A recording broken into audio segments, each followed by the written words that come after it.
Hey everyone, I'm your host, Vinyl Man Jeb. You're listening to Unlikely Places Pop and Rock Radio Podcast. I got a treat for you.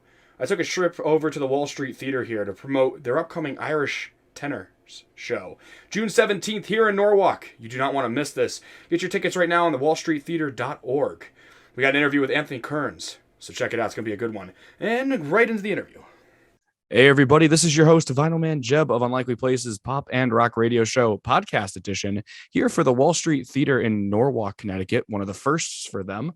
We usually, just do the Richfield Playhouse, and we do some other ones. This is the first for Norwalk, so we're very excited for that. I'm here with the Irish Tenors, Anthony Kerns. How are you, Anthony? I'm good, Jeb. Thank you very much. All is good. Perfect. Where are you calling from at the current moment? I'm in very hot Florida at the minute.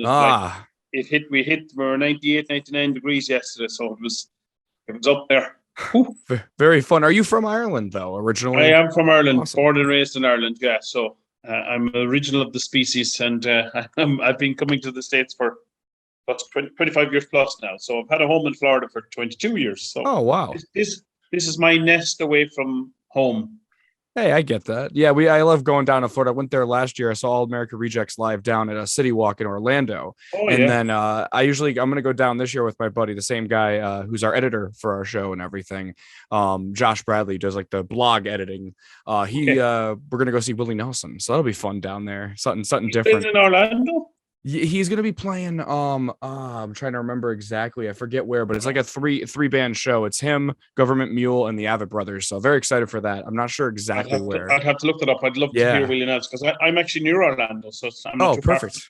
Perfect. Yeah, I think it's around that area. If I have to look too, because I forget. I'll be wrong flight in. I'll be like, wrong area.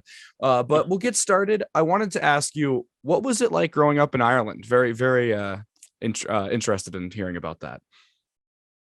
Sure. Ireland it's an island, first of all, and we have a lot of history and culture, music being a big part of that.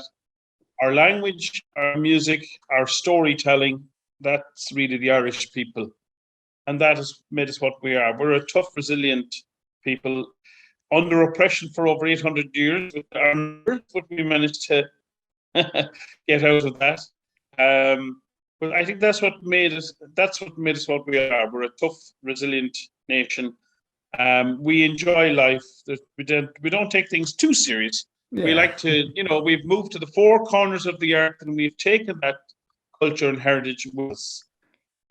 We've populated a lot of nations around the world for a small little nation. But I mean, it was due to the famine and that caused people to travel. And we're a traveling people. We're a nomadic people, really. So that's always been the case when you're born on a small island. But everyone seems to know everyone. It's a wonderful place, really, and I love it. I love Ireland. I love going back there. But it's nice to get away too. It's nice to experience the world. But yeah, Ireland was great growing up. We had great times, innocent times, out playing. This seems to be something that people don't understand anymore. But growing up as kids, we seemed to play all day and all night. We were out till 10, 11, till you fell and cut yourself or you had to eat. That was the only reason you came in, Yeah, when the street light goes out, that's when you had to come back. Yeah, my parents. Different world now. People are playing in their dens and on their iPhones, right. And it's all. Yeah. I'm feeling it. I felt it today. I got too much going on here with the setup, but I love it. I enjoy it, but I do miss the good old sunshine that is bleeding through the window in the back here. I can see it there. I'm thinking, you're getting sun there as well. I have it here beside me, and I'm sweating like the proverbial pig here. But it's hot in Florida today. But it's great weather. Great. Yeah, it's Connecticut's a little warm today, so it's ready for you guys. You guys will be here on June 17th, so it's getting ready for you guys. Yeah, now look now, we'll probably bring the rain. Oh, really? The Irish tend to get a lot of rain, so we apologize in advance if we bring the wet weather to. We need the rain. We had that the smog from like Canada from all the fires from Nova Scotia. So it's like for a couple of days it was like nuts looking out the window. It was like I don't even want to go outside. The air quality and everything. It was scary. But I'm glad it broke free. It broke free, so it felt good. And then I wanted to ask, when did you start singing? When did you start finding that you were ready to sing and get going with that? Well, you see, I started singing at a very young age. All my family played music. traditional Irish music. It was self-taught primarily. We did go for some lessons, but we weren't reading music like classical musicians. We kind of pick up an instrument and you kind of navigate the thing yourself, whether it was an accordion or a banjo or a fiddle, and you pick up these tunes from other people, and that's how it was done. But I did that for a number of years, playing music, singing the old style of Irish singing, the Shannon style, which is very free and it's ornamented and it's a cappella, as you would say. You can sing these, just arc and bark, sing these songs and ornament them in your own way, your own stylized way. And they changed every time you sing it. The same would never done the same way twice. But I competed in competition and I found, I'm not too bad at this. And as I went through school, then I was breaking into other kinds of music, like musicals. And I played in a school band, orchestra, played trombone. So there was a little crossover happening there. And then when I left school and I started singing in earnest, I entered competitions, and I went and won a talent competition that got me introduced to classical singing and training, more importantly. Oh, very cool. And then when did the Irish tenors start to get involved? When did that come together? So the tenor, I started training in 93 and the tenors came about in 1998. Okay. So I got a call from a producer to come and, sing for this concert. We thought it was a one-off thing, a concert in Dublin for PBS, Public Broadcasting Service, which we had never heard of before. But now they're everywhere. So we weren't aware that the shows that we were watching in Ireland, a lot of it was PBS based, So that's who we in the days of PBS, when things were really, really good in 1998, the Irish Tenors formed and we recorded a show in Dublin, and it just took off like hot buns across America in 99 was the big year that we broke to America in March of 99, and that was a roller coaster year for us. We were out touring and hitting the road and performing with orchestras, and that kicked off the whole thing. Wow. The first show was recorded, the first TV special was recorded in Dublin in 98. So we did a number of specials to consolidate that. We did Dublin 98, we did Belfast 99, I think, or 2000, and we did Ellis Island on American home soil in Ellis Island. Where a lot of people came into this great country through Ellis Island. So we recorded a show there with Martin Sheen as our host for the evening. So that was big, and that really cemented the Irish Tenors then in the United States as an international act, Yeah, my great grandfather was Irish, so he came in through the so I got some of the Irish blood in here as well. Yeah, I think that's what brings the mandolin music side of me out. I got a mandolin somewhere back there. I've always just started learning it. I love playing it, but I play guitar mostly. So, but I liked it's so much fun, and I love the folk music. And just saw Banshees of Inisherin, the movie. So I've been in like Ireland in my house at this point. That's funny. That's funny. It's awesome. That movie was great too. It was very interesting. But I wanted to ask, how did you come to work with the Boston Pops and other significant orchestras that I've seen? I read up on your bio there. Well, I suppose it was through the Irish Tenors. Having had such success with the tenors, we've performed all over, and invariably you'll bump into great orchestras, and we were teamed up. So the tenors would arrive and we'd have our full orchestrations. We have a huge library of music, and we would be placed with an orchestra like the Boston Pops. In my case, that was a solo event that came about.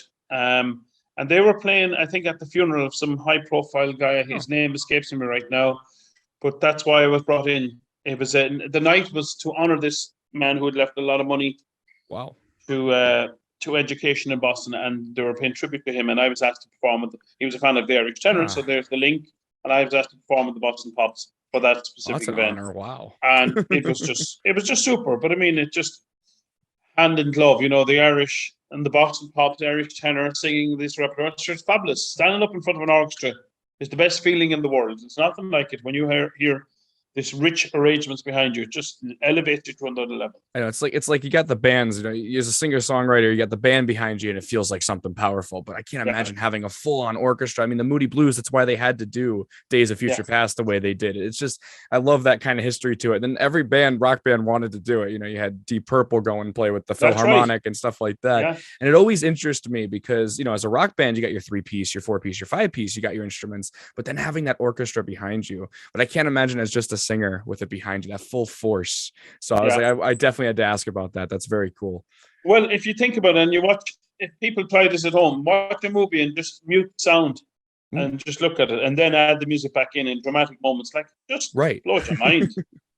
Just blows your mind, because clever arranging, like, just builds the atmosphere. So you have the visual, and then you have the audio as well, and that's where the hair stands at the back of the neck, those kind of moments, and you kind of, wow. Well, that's why I love hearing the orchestra when they actually, because I'm a big video game guy, but like when they started doing like Final Fantasy with the actual orchestras behind them. Now you have the Japanese guys with the orchestras behind them, and the talent upon, and it's the soundtrack that makes the game, because it's just like a movie. Like you said, you can't have it without it. You can't have it without it, or else you're kind of, it's just dead in the water with sound. So absolutely, so absolutely, cool. 100% agree. So that's the effect music has.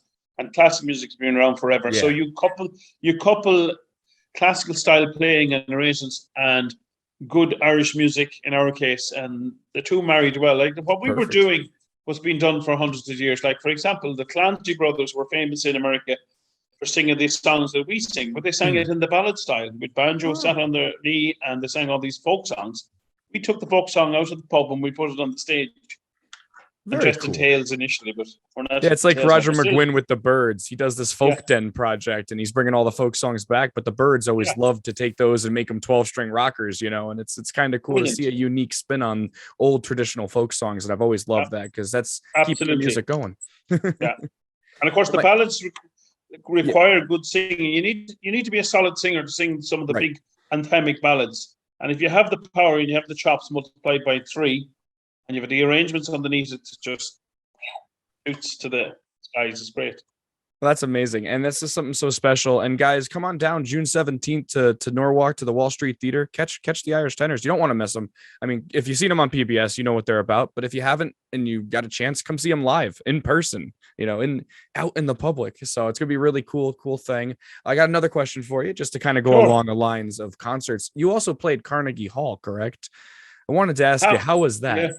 Yeah. Sure, it's wonderful. I mean, it's kind of everyone strives to get to Carnegie Hall and these established and recognized venues around the world. And we've been fortunate. I think at this stage now, I've been in it over a dozen times, whether it's with the Irish Tenors or individually. It's just a stunning hall, acoustically brilliant. And it's the history that's in the walls. If they could talk, some stories told. Right. Wars were fought and won, and the world has turned so many times in its acts, and the history and the music and the people that have gone through it. It's an iconic space, and it's just great to be there. It's a shrine to the great stars of the past, and the sounds that were captured in it back in the day. It's wonderful. Just great. Yeah, I remember being in band class in like middle school, and our teacher was like, well, if you want to play Carnegie, you better start practicing every single day. And it was just something so cool, because it's very legendary. It's kind of like you have certain theaters and venues that make it throughout history. And you sit there and you stand on that stage, you feel the presence of those past acts. If you're into it, you'll feel it. And it's amazing. Yeah. Well, I wanted to ask also as well, any future plans for the Irish Tenors or for yourself going on in the works before, coming up? Well, we are on a 25th anniversary tour. That's the whole thing this year. Oh, perfect. We recorded an album to mark that, and it's just the Irish Tenors 25th anniversary. Perfect. And we completed a good tour in the spring, and we're continuing now in the fall. We'll have a huge tour of North America, so Canada and the US, probably around 25, 26 dates, starting in Canada around the 12th, 14th of November, and finishing up in California on the 22nd of December. I know that because I see the dates in front of me. The last 3 dates came in today. So we finish up on December 22nd. We fly on the 23rd, and we get home for Christmas Eve in Ireland. That's always the case. So perfect timing. A big year ahead. It's great. It's great to stay going after 25 years. It's hard to keep things afloat, Yeah. People move on, people grow old, people have commitments elsewhere. This act has never not performed. Since 1998, we have been going. We've never missed a year of performing, other than, shall I say, COVID, that year when we were totally locked down. Yeah. But even then, we did a performance online. We were at the Ambassador's Embassy residence in Ireland, and we performed. We recorded the show there. So we kept going, Yeah, I always, wonder that whole year is when my podcast actually started because I used to go out. I play in bands and stuff, and I was Yeah, tired of just sitting home by myself. So I started a radio show, started doing this, and we started getting like bigger names because of connections, like leading one to another to another. And then it was yeah. just such an amazing thing to be able to do something from home during a period where a lot of people we just didn't know what to do, and Well, it that's was it. scary, Yeah, but people it's were at a loose end and maybe yeah, brought out other side to you and creative side. I was fortunate to be working in, believe it or not, I got called to perform at retirement communities and nursing homes. And I have to tell you, it kept me sane for oh, the nearly good, 2 years that we were locked in because I couldn't travel to the US where I had work because the visas were all shut down right, and nobody could travel.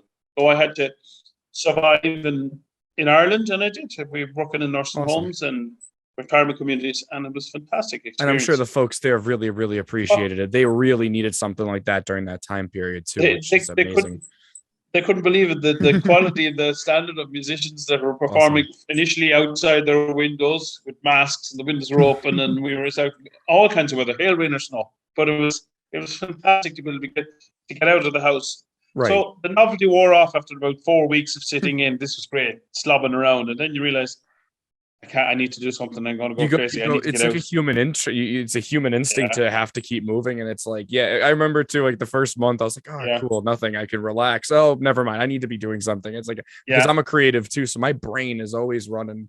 But yeah, definitely guys, come on down to the Wall Street Theater on June 17th in Norwalk, Connecticut. Catch the one and only, the Irish Tenors, the PBS, one of the top of PBS's performances. Come down and check it out. And Anthony, thank you for coming on the show today. Good man. Enjoy the rest of the weather in Florida. Will Stay safe, do. and I'll see you on Saturday. Yeah, excellent. Thanks so much. Have a good one. Bye bye now. Bye bye.